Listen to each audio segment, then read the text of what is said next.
가지 좀 전달해 드릴 게, 지금 그 교수님께서 그 개인적인 사유로 인해서 이걸 현장이나 아니면 원격으로 직접 발표 말씀을 주시지 못하고, 마지막 발표는 그 정재현 교수님께서 그 보내주신 발표 동영상으로 가름을 하도록 하겠습니다.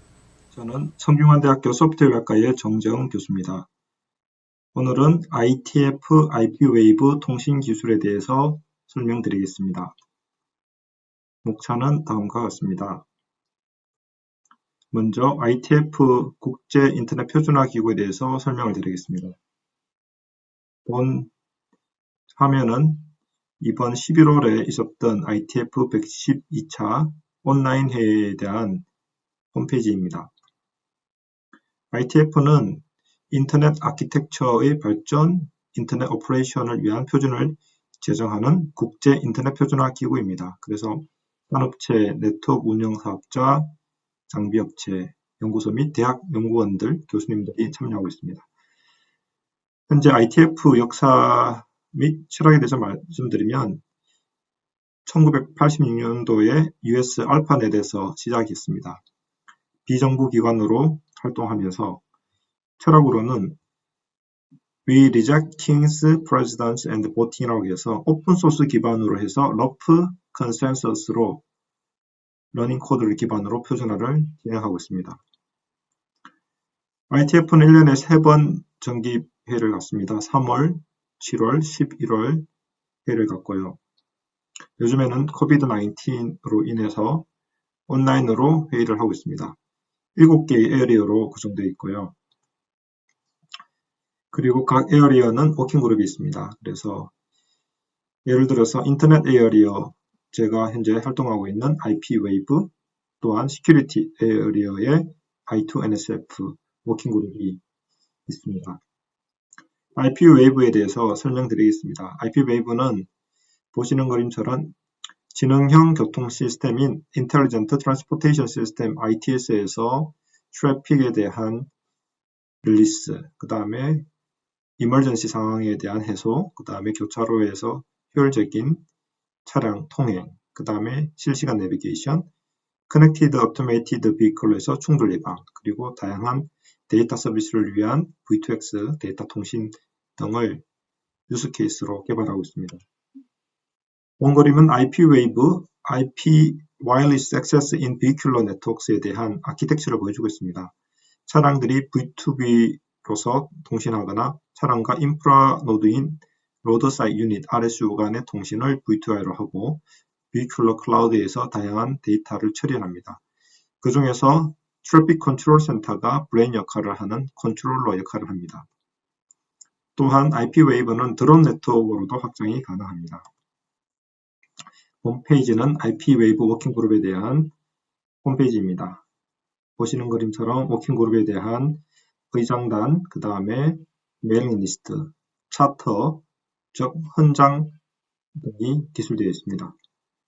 IP-웨이브는 IP 기반의 네트워킹, 즉 IP 기반의 비큐러, 차량 네트워킹을 위한 기술 V2V라든지 V2I, 즉 Vehicle to Everything V2X 기술을 개발하고 있습니다. 현재 IP 버전 6 over 에어투더 11, 11, 52라는 애동 모드에서의 무선 랜 기반의 IP 버전 6 통신에 대한 게 RFC로 표준이 됐고, 현재 제가 에디터로 Problem Statement Use Cases 문서를 표준화를 진행하고 있고, 그룹 라스트 콜이 끝나고 현재 ISG에 상정되어 RFC를 위한 심의를 겪고 있습니다.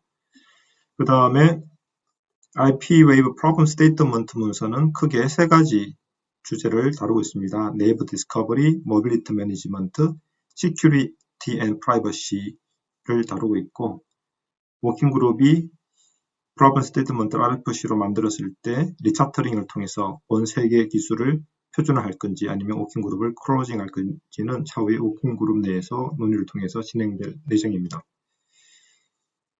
본 문서는 RFC 8691로 IP 버전 6 통신에 대한 이야기입니다. 그래서 IP-웨이브가 현재 DSRC라고 해서 Dedicated Short Range Communication인 웨이브 통신 기술 중에 802.11 52 모드에서 IP 버전 6 패킷을 보내는 기술을 표준화했고, 현재 제가 에디터로 Problem Statement Use Case를 표준화 진행하고 있습니다. 또한 다수의 개인 드래프트들이 있습니다. 여기 정의라고 되어 있는 것들이 이제 제가 에디터로 진행하고 있는 문서들입니다. Problem Statement를 조금 더 기술을 하겠습니다. 그래서 현재 IP Wave 워킹 그룹에서 표준화를 진행하고 있는 것들이 현재 4가지가 있습니다. ITF 해카톤을 통해서 이러한 워킹 그룹 내에서 표준화하는 기술들을 그룹 오브 컨셉 POC를 진행하고 있고, 제가 챔피언, 즉 프로젝트 리더로서 IP Wave 프로토콜 베이식 프로토콜스 프로젝트이라는 제목으로 해카톤 프로젝트를 리딩하고 있습니다. ITF, IP Wave 워킹 그룹에서 해카톤에서 기술된 기술을 통해 검증해서 저희 성균관대학교에서 제안한 IP Wave 네이버 디스커버리 이웃 탐색 기법을 제안했고, 차후에 리차터링을 통해서 이 기술을 IP Wave를 위한 표준 문서로 진행할 예정입니다. 아키텍처는 이전에 봤던 것과 거의 비슷합니다. 그래서 로드 사이 유닛들이 같은 서브넷 프리픽스를 이용할 수도 있고, 또 다른 프리픽스를 이용할 수 있습니다. 그래서 차량 간의 V2V 통신을 통해서 애동 네트워크로서 바로 통신을 하거나, 아니면 차량이 인프라를 통해서 위에서 통신을 할 수도 있고요. V4 같은 경우에는 로드 세그먼트가 좀 분리되어 있고 서브넷이 다르기 때문에 인프라를 통해서 통신할 수 있는 구조로 이해할 수가 있겠습니다. 이러한 V2X 통신을 위해서는 IP 버전 6의 주소 등록 또는 자동 설정이 필요합니다. 그래서 저희 성균관대학교에서는 멀티합 DAD라는 본 문서를 통해서 차량이 로드 사이트 유닛들을 통해서 모빌리티 앵커가 일종의 컨트롤러 역할을 합니다. 그래서 일종의 이동성 관리를 하는 앵커인데요. 차량이 자신의 주소를 생성해서 리퀘스트, 등록 리퀘스트를 보내면은 멀티헙 DAD라는 걸 통해서 모빌리티 앵커에 있는 DAD 테이블에 충돌되는 주소가 있는지, 즉 기존에 이 주소가 이용되고 있는지를 살펴봐서 없다면은 컨퍼메이션을 보내가지고 vehicle2가 그 주소로 통신을 할 수 있게 됩니다. 또한 이동성 관리 Vehicular Mobility Management 기술이 표준화되고 있습니다. 그래서 현재 인프라 네트워크를 접속할 수 있도록 도와주는 Current 로드사이 유닛에서 Next 로드사이 유닛으로 이렇게 이동할 때 프락시 모바일 IP 기반의 핸드오프 또는 DMM, Distributed Mobility Management 기반의 이동성 관리 기술을 통해서 이렇게 디레슈레이션을 해서 프락시 바인딩 업데이트를 통해서 새로운 new RSU가 Vehicle2를 인프라 네트워크에 연결될 수 있도록 하는 절차를 진행할 수 있고, 여기에서는 모빌 탱크가 관여하지만 DMM에서는 분산 기법이기 때문에 MA, 모빌리티 앵커 없이 바로 RSU 간의 시그널링을 통해서 차량이 새로운 RSU 커버리지가 갔을 때 통신을 할 수 있는 핸드오프를 진행합니다. 다음으로는 저희 성균관대학교에서 진행하고 있는 컨텍스트 어웨어 내비게이션 프로토콜, 즉 주변 인식 내비게이션 프로토콜에 대한 것을 IP 웹을 통해서 개발하고 있습니다. 본 그림과처럼 로드 네트워크에서 사고가 났을 때 여기 뒤따라오는 차량이 인식을 합니다. 카메라라든지 라이다 등의 센서를 통해서 인식하면 주변에 있는 클러스터 헤드에게 메시지를 보내면 클러스터 헤드들이 V2B 통신을 통해서 인접해 있는 다른 클러스터들에 있는 차량들에게 사고 정보를 알려주면 차량들이 차선을 바꾸거나 속도를 조정함으로써 다음에 추가적인 사고를 피할 수가 있겠습니다. 이러한 사고 예방을 위한 기술을 위해서 저희는 컨텍스트 어웨어 내비게이션 프로토콜이라는 것을 IP 웨이브에서의 프로토콜로서 표준화를 진행하고 있습니다. 사고가 일어났을 때 이머전시 메시지를 이렇게 발생을 해서 주변 차량들이 차선을 변경하거나 속도를 바꿀 수 있는 그러한 액션을 취할 수 있습니다. 그래서 평상시에는 충돌 예방을 위해서 차량들이 Corporation Context Message라는 차량들의 위치, 방향, 속도, 그 다음에 뭐 브레이크를 밟는다고 했을 때 운전자의 액션 정보를 알려주고요. 이런 액션이 일어났을 때는 프라이어티가 높은 Emergency Context Message인 ECM을 보내서 차량들이 긴급한 상황에서 대응을 할 수 있도록 대처를 하게 합니다. 그래서 두 가지 레퍼런스를 통해서 저희에 대한 그 Context Aware Navigation Protocol에 대한 상세한 내용을 참고하실 수 있겠습니다. 본 그림은 Vehicle Mobility Information이라고 해서 VMI에서 Context Aware Navigation Protocol에서 저희가 정리한 네이버 디스커버리 옵션입니다. 그래서 보시는 그림처럼 여기 모빌리티 인포메이션에 차량의 현재 위치, 방향, 속도, 가속도라든지 운전자 액션에 대한 정보를 담아서 보내서 주변 차량들에 있는 운전자 또는 자율주행차일 때는 자율주행이 로봇이기 때문에 여기에 대한 메시지를 기반으로 머니버블 컨트롤, 즉 이동에 대한 지열을 수행합니다. 저희는 이러한 표준화를 위해서 ITF 해카톤을 활용하고 있습니다. ITF 해카톤의 목표는 워킹그룹에서 표준화하고 있는 기술들을 POC, Proof of Concept를 하기 위한 프로그램 경진대회인데요. 보통 ITF가 정기회의가 일어나면 그 전주 토요일, 일요일 이틀 동안 해카톤 대회를 진행합니다. 하지만 코로나 시대에서는 정기회의 전주 한 주 동안 월요일에서 금요일까지 진행합니다. 그래서 월요일날 오프닝 미팅을 통해서 해카톤에 대한 소개를 하고 클로징 미팅에서 각 해카톤 팀의 챔피언들, 즉 리더들이 발표를 합니다. 자, 그래서 표준화 기술에 대한 POC를 하기에는 해카톤이 유용합니다. 그래서 저희는 이러한 해카톤을 통해서 표준화하고 있는 기술들을 구현하고 데모하고 또 홍보하는 기회로 이용하고 있습니다. 본 사이트는 105차 ITF 해카톤 몬트리올에서, 즉 캐나다 몬트리올에서 있을 때에 대한 등록 웹사이트입니다. 그리고 104차 프라하 체코에서 해카톤 할 때 찍은 사진인데 여기에 있는 쪽이 IP웨이브 팀이고 여기가 I2NSF, 저희 두 테이블이 성균관대가 리딩하고 있는 두 개 워킹 그룹에 대한 해카톤 프로젝트 팀 테이블입니다.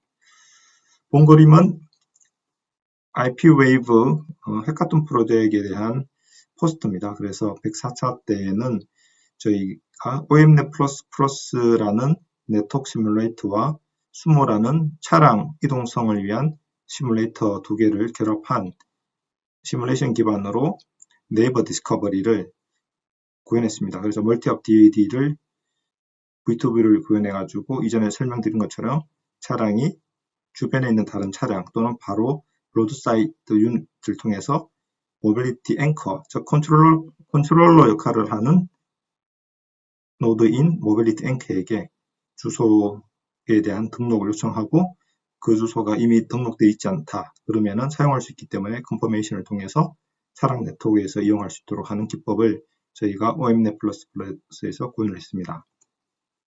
본 그림은 저희 해카톤 팀들에 대한 사진이고 제가 발표한 장면을 보여주고 있습니다. 이번에 2021년 11월 112차 해카톤 프로젝트에 대한 것을 설명드리겠습니다. 이번 해카톤에서는 저희가 자율주행 차로서 저희가 로봇카 AI-on R1 로봇이라는 차를 기반으로 해서 IP웨이브 기반으로 차의 정보를 여기 있는 서버에게 W3C에서 표준화하고 있는 Vehicle Information Service Specification, 즉 VISS 포맷을 저희가 최대한 따라서 메시지를 보내기 위해서 실험을 했고요. 두 번째 파트로는 저희가 OMNet++와 수모라는 시뮬레이션을 통해서 5G V2X를 통해서 IP웨이브의 Context Aware Navigation Protocol에서 정리한 메시지인 Corporation Context Message, Emergency Context Message를 전송하는 것을 저희가 구현해서 시연했습니다. 해카톤 플랜으로 시뮬레이션으로 IP 웨이브 프로토콜을 CV2X 또는 5G V2X라고 해서 셀룰러 V2X이기 때문에 기존의 DSRC와 다르게 셀룰러 네트워크에서 정의된 V2X 기술로 IP 웨이브가 동작한다는 것을 POC하는 것을 목표로 했습니다. 그래서 현재 CV2X 모듈을 가지고 통신 테스트를 하기가 좀 어려운 상황이기 때문에 저희가 시뮬레이션 기반으로 수행을 했습니다. 두 번째 파트로는 로보카 구현을 통해서 W3C에서 월드 와이드 웹에서 표준화를 진행하고 있는 VISS, 즉 Vehicle Information Service Specification과 제네비에서 정의한 Vehicle Signal Specification을 통해서 차량에 대한 여러 가지 센서나 차량의 그 주행 정보를 전달하기 위한 구현을 저희가 해서 데모를 했습니다. 이번 해카톤을 통해서 저희가 IP Wave Context Aware Navigation 프로토콜인 CMP를 CV2X를 통해서 시뮬레이션에서 구현해서 검증을 했습니다. 그래서 CV2X에서 모드 4를 통해 가지고 여기에서는 실제로 중재하는 베이스 스테이션 없이 V2X를 할 수 있는 모드입니다. 그래서 Corporation Context Message인 CCM을 저희가 서로 교환할 수 있도록 구현을 했었고요.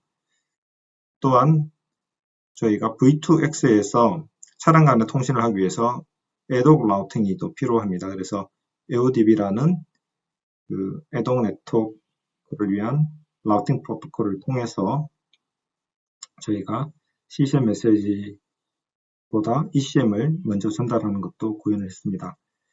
두 번째로서는 로보카를 기반으로 월드 와이드 웹 표준을 하고 있는 W3C 표준에 입각해서 IP 웨이브에서 정의하고 있는 차량의 모빌리티 인포메이션을 전달하는 것을 저희가 구현을 진행을 했습니다. 그래서 첫 번째 파트에서는 시뮬레이션 환경으로 수모를 통해서 보시는 그림처럼 리얼리스틱한 로드 네트워크를 구성하고 차량들이 두 개의 있던 방향으로 차량이 여기 동쪽에서 서쪽, 서쪽에서 동쪽으로 가도록 이렇게 시뮬레이션을 했고, 차량들이 보시는 것처럼 위에 거는 수모라고 해서 차량의 이동성을 시뮬레이션하는 시뮬레이터가 수모고요. 시뮬레이션 for urban mobility라고 이렇게 정의를 합니다. 그 다음에 두 번째로는 OMNet++라고 해가지고 실제적인 어떤 PHY라든지 MAC 프로토콜들을 구현할 수 있는 네트워크 시뮬레이터입니다. 그래서 두 가지 시뮬레이터가 연동해서 이동성과 네트워킹, 통신에 대한 시뮬레이션을 같이 진행을 했습니다. 그래서 이번 시뮬레이션을 통해서 저희가 Vehicle Structure에 보면 Vehicle에 대한 네트워크 스트럭처를 보면 네트워크 레이어에서 저희가 실제적으로 그 CV2X에 대한 어떤 모듈을 인터페이스를 저희가 구현을 해서 실제로 네트워크 레이어인 IP 버전 6에서 그것을 받아서 ICMP 버전 6와 그 다음에 네이버 디스커버리를 처리할 수 있도록 구현을 했습니다.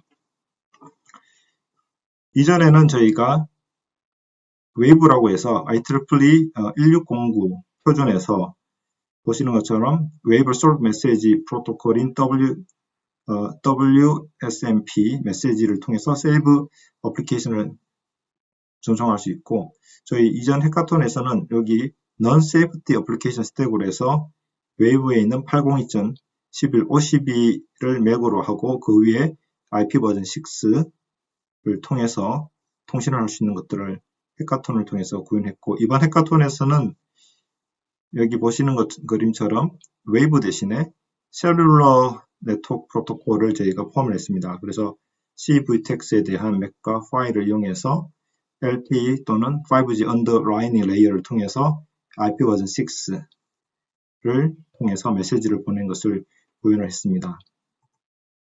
그래서 여기 보시는 것처럼 리모트 서버를 통해 가지고 여기 비컬이 리모트 서버에게 데이터를 보내는 것을 W3C에서 VISS 메시지 포맷을 통해 최대한 저희가 반영을 해서 메시지 통신을 했고요. GitHub에 저희가 이 두 가지 시뮬레이션과 로보카에 대한 통신을 통해서 저희가 GitHub에 오픈소스로 공개를 했습니다. 그리고 여기 클릭을 하시면 로보카에 대한 구현에 대한 데모를 보실 수 있고, 여기는 시뮬레이션에 대한 데모를 유튜브에서 보실 수 있습니다. 그리고 저희가 이번 11월 해카톤에서 저희가 해카톤에 대한 어떤 도입 부분에서의 프로젝트에 대한 소개와 저와 학생들이 작업을 하고 있는 장면을 보여주고 있습니다. 숭실대학교의 BMWG 워킹그룹 팀과 저희 또 연구실의 I2NSF 클라우드 보안 팀과 같이 진행을 했습니다. 이번 해카톤에선 저와 숭실대의 김영환 교수님이 참여를 하고, 저희 연구실의 BNM이 준희, 크리스 박사, 그리고 현아 학생, 그다음 부산대학교의 제길튼 학생이 저희 이쪽 관련된 프로젝트에 관여를 했습니다. 그리고 실제적으로는 저와 여기 권진희 학생과 BNM이 박사과정 학생이 해카톤을 진행했습니다. 그리고 이번 해카톤에 참가했던 교수님과 학생들의 단체 사진을 보여주고 있습니다. 저와 숭실대의 김영남 교수님, 그리고 저희 두 연구실의 박사과정, 석사과정 학생들, 그리고 애트리의 최윤철 선임님도 참여를 했습니다. 결론을 맺도록 하겠습니다. 이번 발표에서는 자율주행 차량 네트워킹 표준을 담당하고 있는 ITF의 IP웨이브를 소개를 했고요. 특히 IP웨이브 프로블럼 스테이트먼트 문서를 소개했고, 그 중에서 컨텍스트 어웨어 내비게이션 프로토콜을 좀 더 자세하게 설명을 드렸습니다. 그리고 ITF 표준화 견인을 하고 있는 ITF 해카톤을 소개하고, 저희가 해카톤 프로젝트로 진행하고 있는 IP웨이브 해카톤 프로젝트에 대해서 소개를 드리고, 이번 해카톤을 통해서 3GPP의 Vibe V2X와 IEEE의 웨이브를 통한 이기종 차량 네트워킹이 필요하다는 것과, 그리고 이런 표준이 필요한 것을 저희가 깨닫게 되었습니다. 예, 발표에 경청해 주셔서 감사합니다. 질문 있으면은 이메일이나 또 여러 가지 이메일로 저에게 문의를 하시면 되겠습니다. 예, 감사합니다.